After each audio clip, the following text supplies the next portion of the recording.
We're back talking about Fantasy Premier League. Thogden, are you excited? No, I absolutely hate Fantasy Premier League. It's so obsessive, isn't it? It is, but you've built a team anyway. I have. You forced me to, Theo. And I tell you what, this team we're going to talk about will not be my team tomorrow. Why? Every day you like your tinker. I'm the tinker man of FPL, Theo. Really? Why are you the tinker man? Why? You overthink everything. Because You're like Pep Guardiola. Yes, there's always something better. We'll start with goalkeepers. Who you got in goal in your first team? Well, you know what, Theo? This is a cheap route into the Liverpool defence. I brought in Alisson for 6 million, which is unusual. I never have him in. Why? Usually I go for two cheap goalkeepers. Yeah, everybody does. I'll tell you why. Look at the points he scored last season. Yeah, Very brilliant. close to VVD, Trent Alexander-Arnold, Robertson. So cheap way in, 6 million. But I've got Jose Sarr. Great start for Wolves, one of the best defences. And I think a goalie like that if they start the year like they started last season, that's the keeper you want. Theo, I had him and I took him out because I'm not impressed by Wolves at the moment. I think they might have a really bad season. But they've got a good run.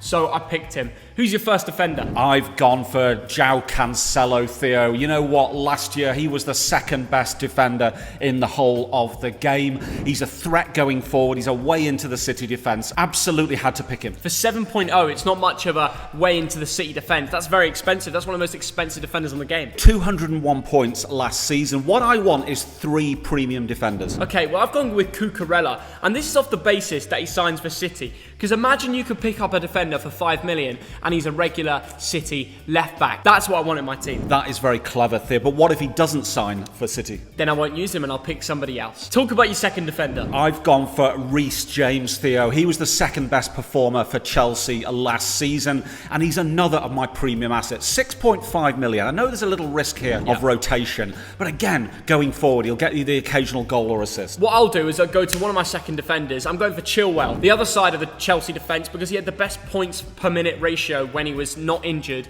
And next season, if he has a fully fit year, he's the FPL pick you want in your team. Fair enough, Theo, but there's times when he's not picked. He's always picked if he's fit. If he's fit, he will play. He's better than Alonso. Fair enough. I'm sticking with Reece James. And my third defender, Theo, from Arsenal, Kieran Tierney. 5 million quid he is, Theo. Ooh. Now, last season, didn't have a brilliant season, but I expect more from him. And again, going forward, I think he can do things. So I've avoided the really expensive Liverpool defenders. My third defender is the big dog, Trent Alexander-Arnold, and I think with the addition of Darwin Núñez to their team, he's going to get more assists and more opportunity, so he's in there. Do you know what, Theo? I will probably rotate my team around after 4 or 5 weeks and bring him in. He's 8 million, but he's a brilliant player. But it's just the price tag putting me off. Absolutely. It's like having a midfielder though, Dad, and you've got to pick him. I've actually got a fourth defender. Yes. But we'll get on to your first midfielder anyway. Yeah, well, I've gone for a 3-4-3, so I want to hear your fourth defender. Well, it's Perisic. Oh, yeah. Simple as. This is what leaks me into the Spurs team. Son's now 11.5 predicted. Kane's 12 million. Perisic is 5.5. And as a wing-back, he's going to get contributions. And Tottenham look really good with their additions of Basuma, potentially Died Spence. You need a Spurs outlet. So he's my player. I'm going to predict your first midfielder. Go on. 15,000 likes. Oh, yes. I see what you did there. Okay, yes. I've gone for your first midfielder. His name is 15,000 likes. That is one of them. But my real one is Rafinha, Theo. Yeah. Last season, he is the top scoring player for Leeds United, who had not a great season, but he's still got 11 goals and 3 assists. So I've kind of seen what you're doing here. He's 7.5 million quid there. And if he goes to Arsenal, that'll be incredible. Yes, exactly. That's exactly what I'm doing. So I'm paying medium money. I'm not paying big money for midfielders, and I think he can do things. But even if he signs for Arsenal, he could be rotated, especially when a player signs for a club. I know he's incredible, but with Saka, Smith Rowe, Martinelli all trying to play in those winger roles, he's not going to get 90 minutes every game. That is true, and if he does sign for Arsenal, I might change it round. My first pick is Bukayo Saka. Yes. Because Arteta trusts him, and he pretty much will guarantee himself minutes in that Arsenal team. And for 8 million, he's only going to go up in value. Outperformed everybody else last season. He's my first midfielder on the list. Theo, he's a wonderful asset for FPL. He's a wonderful asset for the English game. But you know what? I've gone with a cheaper option for my second midfielder. Who? And that is Emile Smith Rowe. And I'll tell you why. Because he's 6 million quid. Now, he's a young lad.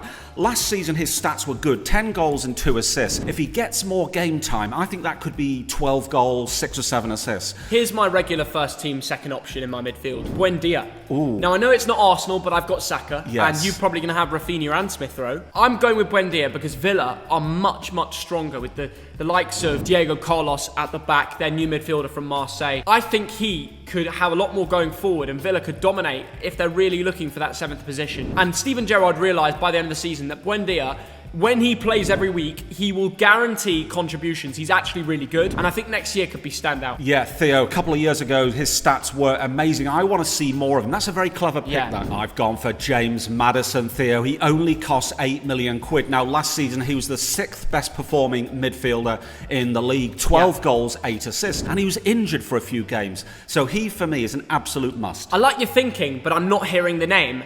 My third midfielder, De Bruyne. Yeah, I mean, a quality player, Theo, but Pep rotation gets me when it comes to FPL. Dad, you need a forward City lad. As simple as that, forward or midfield. De Bruyne with Haaland in front of him is probably more of a bang-on pick than Salah. What I've done, I've only picked one expensive player in the whole team, and I'm going to captain him every week. You're going to find out who that is. Then in you're a minute. mug thog, Dad. De Bruyne is going to be living it up, and he starts off at West Ham away. I think everyone's going to jump the gun on Haaland, yes. But actually De Bruyne, with him in front of him, not everybody's going to be marking him down instantly and stopping him as the threat, because there's now more than one, which opens up space for the Belgian. He knows the Premier League better than anyone else. He's in my team. Theo, I've gone for Mason Mount, who last season got 11 goals and 10 assists. He was the best Chelsea player for me by far. He was the 9th best performer in midfield in FPL. 8.5 million, so you're not paying silly money. No, it's true. And maybe he'll gel when he's next to Raheem Sterling, potentially. Ooh, that's a big shout, because Sterling will be about 10 million quid. If he jumps ship and goes to Chelsea, he is a very good shout. It could be the refresh he needed. We all know Sterling can have standout seasons, 20 goals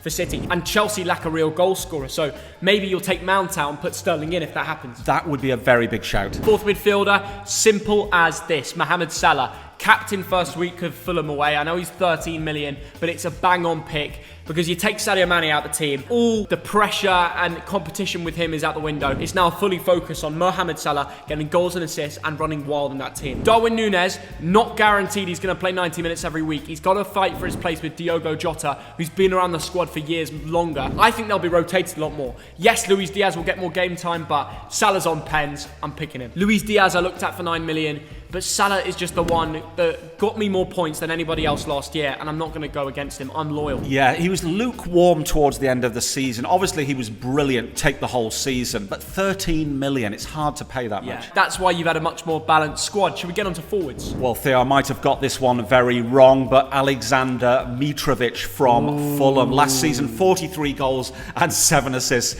in the Championship. Now, the thing is, Theo, he's 6.5 million quid. If he was 8 or 9 million, I wouldn't take him, but at that price, if it works, it'll be a good pick. Can he prove it in the Premier League? He didn't last time. He It was a flop. didn't last time, but the time before he got a few goals. He didn't become a bad player overnight, so his confidence is there at the moment. I'm confident. picking him. He's starting at Liverpool at home as well, so that's a difficult game to kick things off. I'll be honest, Dad, my first forward is for a team that I'm not sure if they're going to do that great, but they've got a great run of games at the beginning. Ivan Toney of Brentford Football Club. Ivan Toney's got a decent list of games to start things off. Leicester away and United at home, but he may come up with a goal. Then it's Fulham, Everton and Palace. He's gonna love it. So I'm taking him. He's a good shout, Theo, but Mitrovic at 6.5, I'm sorry. I think I've got the best option there. My striker's proven it in the Prem, yours hasn't. And my second forward and my captain is, of course, Harry Kane, Theo. 17 goals and 9 assists last season. But the thing about Harry Kane, Theo,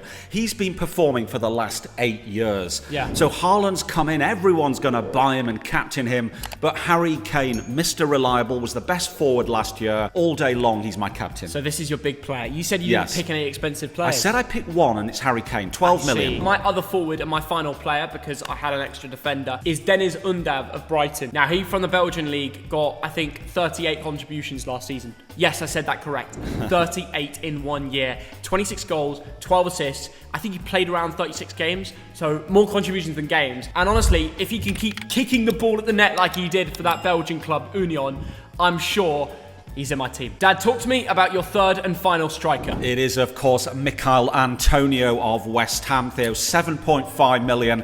Now, I know the opening game is Man City at home. That's a tough one, but last season, 10 goals, 8 assists. He was the fourth best performing forward, and I think for 7.5 million, I'm sticking with him. Interesting. I like what you're thinking there. He started the season really well last year, didn't he? But the way he ended it wasn't great. Yeah, but the thing is about FPL, Theo, what I always do is I pick a team, I stick with it for about 5 games, and then I play my first wild card. Your problem with West Ham, though, Dad, is the fixtures. In the first 6 weeks, they're the second hardest games out of anybody in the league. Of course, if you're looking at fixtures, Theo, I'm thinking Arsenal have got the best fixtures. Crystal Palace, Leicester, Bournemouth, Fulham, Aston Villa. We'll actually say it's Brighton, Brentford and Wolves with the easiest fixtures. Well, I'm not sure I agree with you, but I think that spreadsheet does. Tell me, Theo, who have you got on your subs bench? I'll start with my goalkeeper. I've got their first team keeps. He's actually going to play, which is good. Gaita.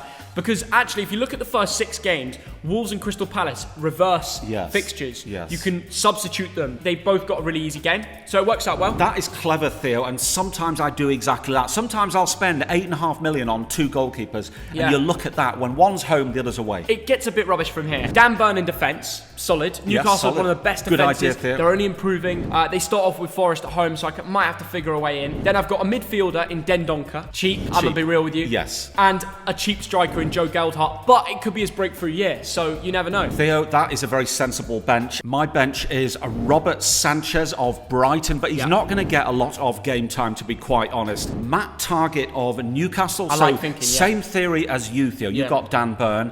I've gone for Jacob Ramsey of Aston Villa. He's only 5.5, but I don't mind if he's in the 11. And finally, Cucurella, 5 million quid. You've got him in your 11. So I've got a stronger bench than you, I think. You do. You got the stronger bench.